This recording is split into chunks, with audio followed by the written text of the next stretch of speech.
So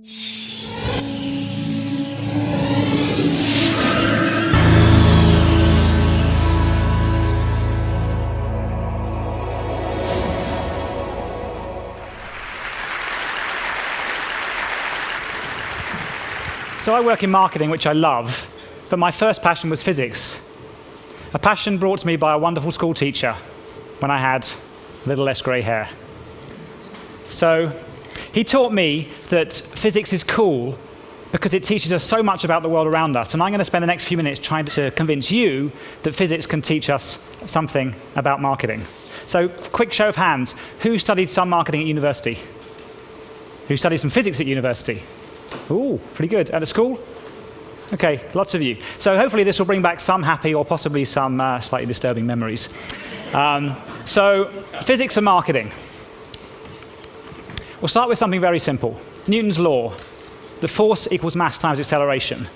This is something that perhaps Turkish Airlines should have studied a bit more carefully before they ran this campaign.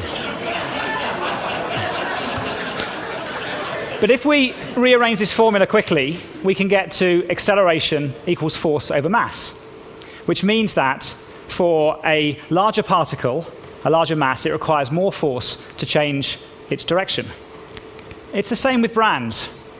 The more massive a brand, the more baggage it has, the more force is needed to change its positioning. And that's one of the reasons why Arthur Andersen chose to launch Accenture rather than try to persuade the world that Andersons could stand for something other than accountancy. It explains why Hoover found it very difficult to persuade the world that it was more than vacuum cleaners, and why companies like Unilever and P&G keep brands separate, like Ariel and Pringles and Dove, rather than having one giant parent brand. So the physics is that the bigger the mass of an object, the more force is needed to change its direction. The marketing is that the bigger a brand, the more difficult it is to reposition it. So think about a portfolio of brands, or maybe new brands for new ventures. Now, who remembers Heisenberg's uncertainty principle? Getting a little more technical now. So this says that it's impossible, by definition, to measure exactly the state, i.e. the position and the momentum of a particle, because the act of measuring it, by definition, changes it. So to explain that, if you've got an elementary particle and you shine a light on it, then the photon of light has momentum, which knocks the particle, so you don't know where it was before you looked at it. By measuring it, the act of measurement changes it. The act of observation changes it. It's the same in marketing. So the act of observing consumers changes their behavior. Think about the group of mums who are talking about their wonderful children in a focus group, and almost none of them buy lots of junk food. And yet McDonald's sells hundreds of millions of burgers every year. Think about the people who are on accompanied shops in supermarkets who stuff their trolleys full of fresh fruit, green vegetables and fruit, but don't shop like that any other day. And if you think about the number of people who claim in surveys to regularly look for porn on the web, it's very few. Yet at Google, we know it's the #1 search for category. So luckily, the marketing is getting easier. Luckily, with now better point-of-sale tracking, more digital media consumption, you can measure more what consumers actually do rather than what they say they do. So the physics is, you can never accurately and exactly measure a particle because the observation changes it.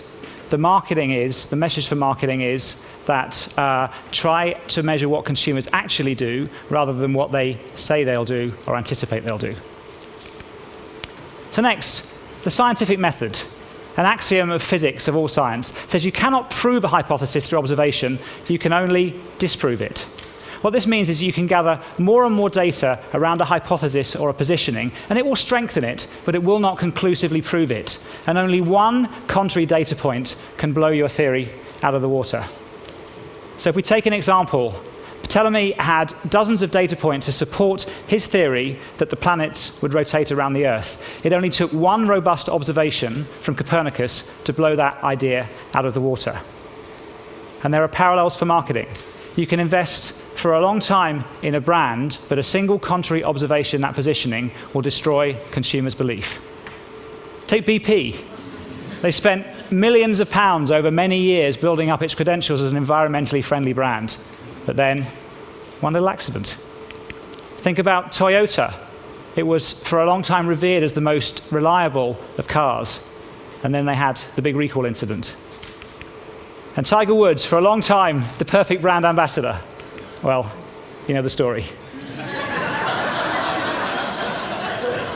So the physics is that you cannot prove a hypothesis, but it's easy to disprove it. Any hypothesis is shaky. And the marketing is that no matter how much you've invested in your brand, one bad week can undermine decades of good work. So be really careful to try and avoid the screw-ups that can undermine your brand. And lastly, to the slightly obscure world of entropy, the second law of thermodynamics. This says that entropy, which is a measure of the disorder of a system, will always increase. The same is true of marketing.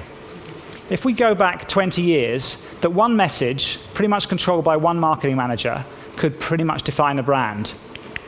But where we are today, things have changed.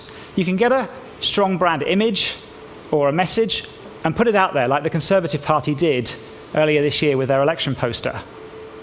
But then you lose control of it. With the kind of digital comment creation and distribution tools that are available now to every consumer, it's impossible to control where it goes. Your brand starts being dispersed. It gets more chaotic. It's out of your control.